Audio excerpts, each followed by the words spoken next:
Hello guys and welcome back to another UCL Fantasy video. Today I'm going to present to you my team selection for the upcoming Matchday 14. This is the second leg of the quarterfinals and we're still in the top 1k, so we barely survived there. So now we're going to try to approach new ranks and probably enter top 800, top 700 with the next couple of fixtures. Matchday 13 review will be showcasing to you what my team did in the last fixture run. Who are the injured players is going to be the second section, so you have to be careful about them. And Matchday 14 team selection, you see what my team is going to look like.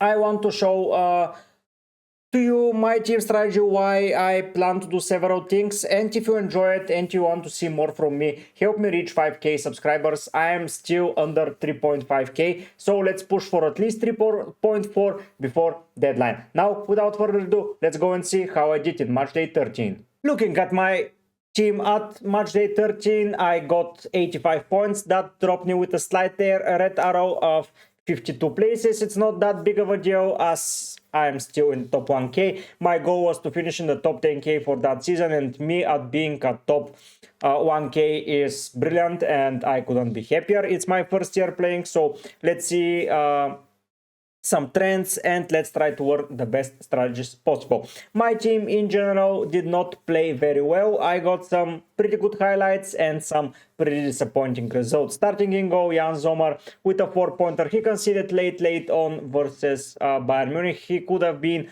on 8, and in a second you're going to see my bench, and I got a 7-pointer there. And yeah, I lost 3 points in the rotation. In defense, Nuno Mendes with a goal and with an assist. I expected him to get the man of the match, even though he was at fault for the goal that Aston Villa scored.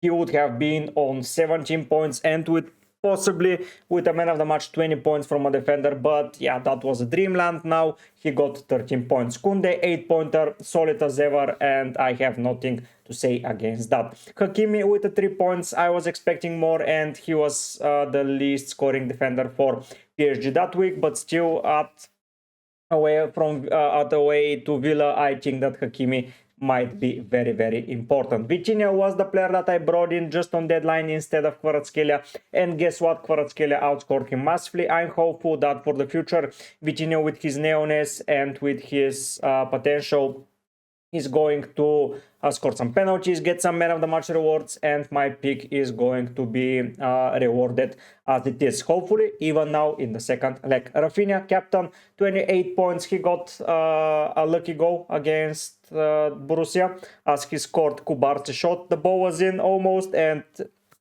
Rafi tapped it in. Still 14 points, couldn't be happier. Dembele 5 points. He just barely managed to get an assist at the end of the game to wrap up those 5 points, but I'm happy with his performance. Ulize 2-pointer, not very good performance by him. To be fair, he was doing alright, but yeah, it was not something that I have enjoyed a lot. And Bukayo Saka 3-pointer. What can I say about him? He got the free kicks, 2 free kicks that Rice scored, and if it were in FPL, I would have gotten the assists, but now he didn't get the assists as UCL Fantasy relies under different rules. Girassi 1-pointer, pretty disappointing. He missed 2 one-on-ones, and he could have wiped my Kunde clean sheet, but if he had scored 4 points, I would have been happier. But yeah, 1-pointer to wrap up his performance for my team so far. And Lewandowski, the star of the team, I was deliberating, should I captain him for a differential? At the end of the day, I went safe with Rafi. They got the same points, so yeah, nothing was wrong there. Moving on to my bench, we have David Raya with 7 points. As already mentioned, 3 points were lost there, but it's not that big of a deal. Kylian Mbappe 2-pointer, it was pretty disappointing. He missed 1-on-1 versus Raya, and Real were just awful. Now he was sent off in La Liga, so he got a little bit of a rest, but yeah, it was poor performance. Guerrero, he scored, but in Bundesliga. Now I don't know if I have to take him out or not, but probably I'll be taking him out as I see Bayern Munich probably leaving the tournament, and even if they don't leave it, I think that Guerrero is not the most amazing of picks to own at the moment. It was a risky pick. If I went with Bastoni, if I went with Darmian, or if I went with, there was one more defender that I wanted, yes, Saliba, I would have been way better, but yeah, we learn from our mistakes. Finally, Kim, a 2-pointer versus Inter Milan, nothing too amazing. Overall, 1.1k, 1100 points. I think I'm in a pretty good position. That's the team. Now let's go and see some injury updates that we have for some teams, because yes, there were injuries during the weekend and I want to cover everything. So now let's go and see them. Looking at the list of injured players that may seem important and not so important, I wanted to showcase to you all of them that, in my opinion, have some significance. Some of them are not really important for the game, for example, like Party, but they're detrimental for the way that the team is playing and what they're giving to the team. The same can be said about Sabitzer, and the same can be said about someone like Olmo. So, for example, Party was so brilliant. He just took out from the game the whole midfield from Real Madrid last time at the Emirates, and now with him probably missing the game, I think that will hurt a lot. Mbappe just got sent off, so he would have gotten a little bit of a rest. Vini and Bellingham were benched. So I think that with the way that Arsenal are playing, Partey has been very, very important to that fixture. Of course, now at Bernabeu, it may seem a little bit tricky to survive a lot of the things happening around there. But still, I would argue that we have one of the, if not the best positions that Arsenal can be in. Now, without Partey, this may change, but hopefully Rice can replace that behavior, because Rice was pretty up forward in the first game. Now I think he'll be lying deeper, unless someone like Zinchenko is utilized to break down the play, or someone like Timber, but I highly doubt it. And then moving into Di Marco, he was benched in the first leg, then he was used in the league, and now he's injured again. He's delivering corner, he's delivering set pieces, and now this will mean that Augusto will probably start again, Darmian will start again, Bastoni may start at the left wing back position, depending on how they want to play it. But I'm pretty envious of those that have someone like Augusto or Darmian in their sides. I think both are pretty good, and I would envy everyone that has them. Gabriel at 5.5, I think that everyone knows what significant he has to that team, but in theory, I think that it's not going to hurt that much for Arsenal that he's missing. Kivior has been replacing him all right, but still, it's a big mission. Baude, fresh new injury from our Liga's fixture. I was planning to bring in Baude in order to have a second Barcelona defender, but now at 5 million, I don't think I'm going to do that. Barcelona may need to rely on someone else, so picking Baude, I would be staying away from him. Dani Olmo, he's supposed to be back around the semifinals, but for now he's still missing, and they're missing that spark in their midfield to even extend their goal scoring threat. Sabitzer at 6 million, Borussia, yeah, he's detrimental to the way they play, and it showed against Barcelona as they were just demolished. Dumfries at 5.5, he's very important to that Inter Milan defensive structure. I'm not going to pick anyone because I'm really hopeful that Dumfries is back for the next leg, and probably I will get him into the side, but for now I will be avoiding him. Upamecano at 5.1 from Bayern Munich. Yeah, he's very important to that defense also. Schlotterbeck, it showed how important he is, as they conceded so many stupid goals and so many mistakes. With him being at the heart of that defense, I don't think this would have happened.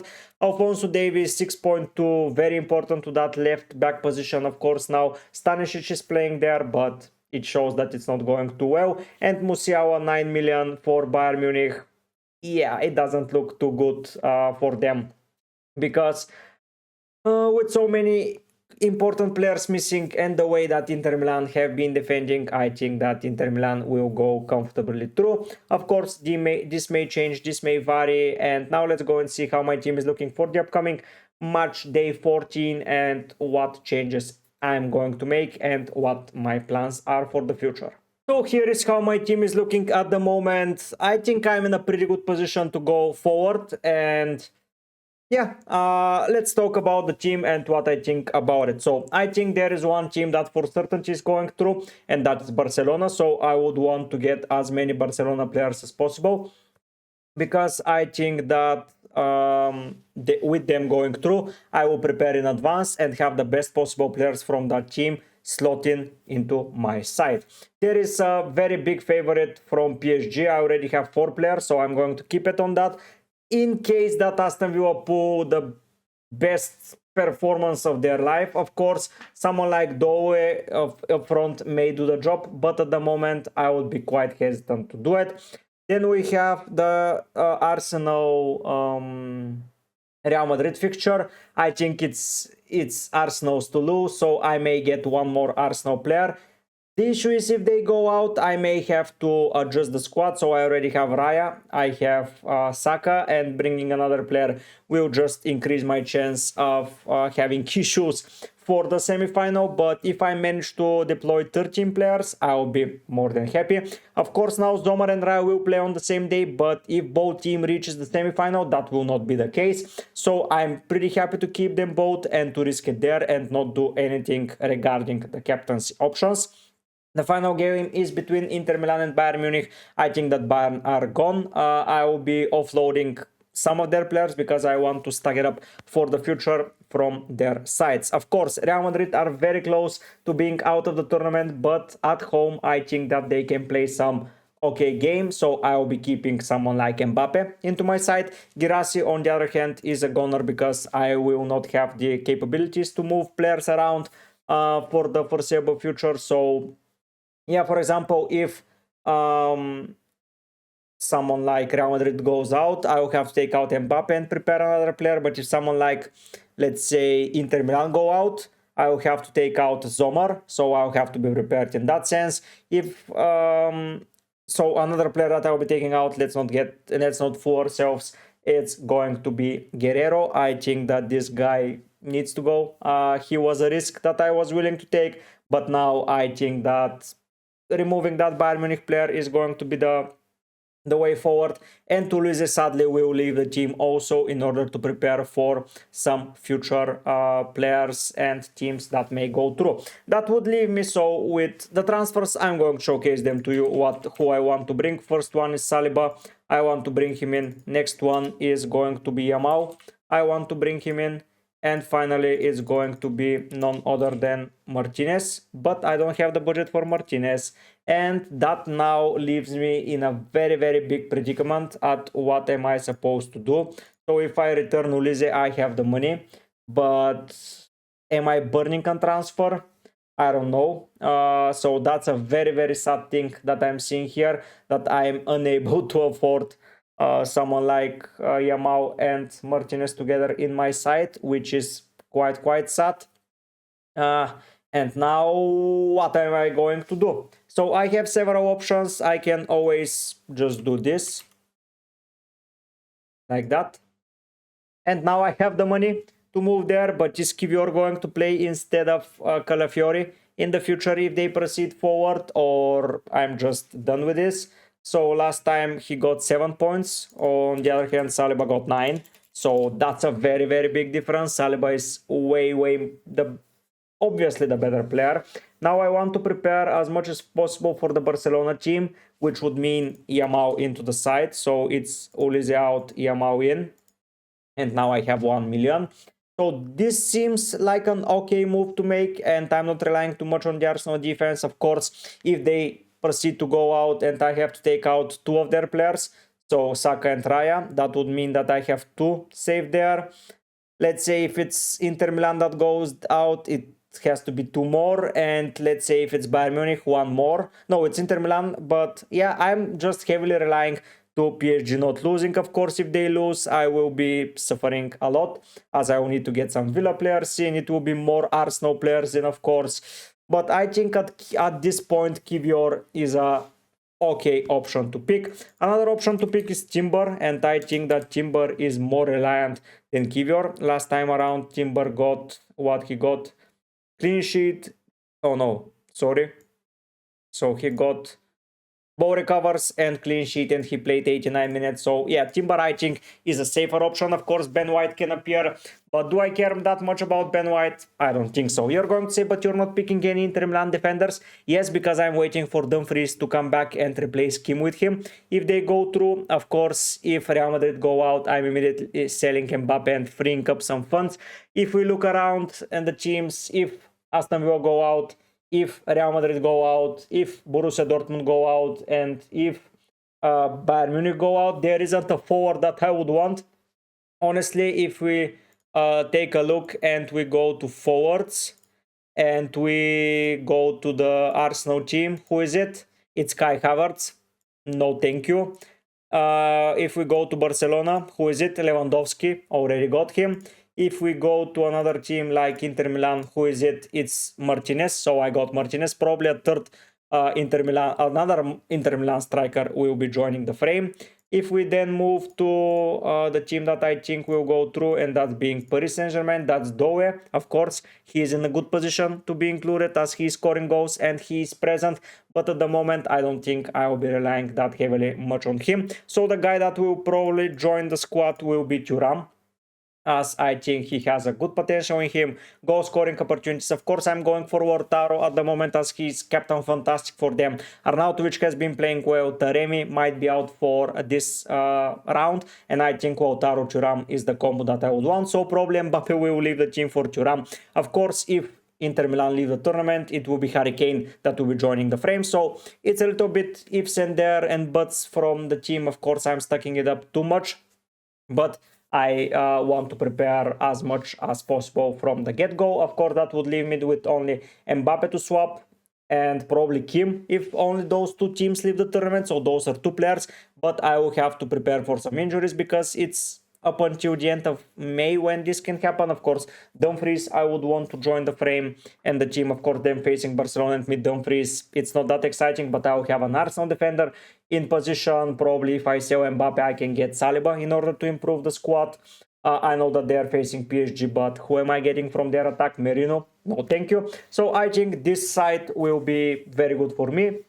If Arsenal leave, it's Saka and Timber and Raya, so 3 players, and together with, let's say, a Bayern Munich 4, so I'm still in a good position. Hopefully Barcelona and PSG go through, because if I have to take both of their players out, it's going to hurt a lot. So that's the team. If you want to ask questions about it, or if you want to make suggestions, please do in the comment section. Last but not least, a special thanks to all of my members of the channel, Set4 Oscar, Papas, Kauzarhem, Dmitro. Thanks so much for being members of the channel. If you guys want to spend some money on me and help me grow my channel and help me grow my community, please become members of the channel. If you cannot afford it, or if you don't want to spend any of money, just press that subscribe button. It will help me grow massively. Of course, deadline tips video will be going out. I will be speaking about the captains, and if you want to join the deadline stream, I'll be trying to tune in for more than 2 hours, so let's have some fun there. Thanks so much for watching. Thanks so much for being part of the community.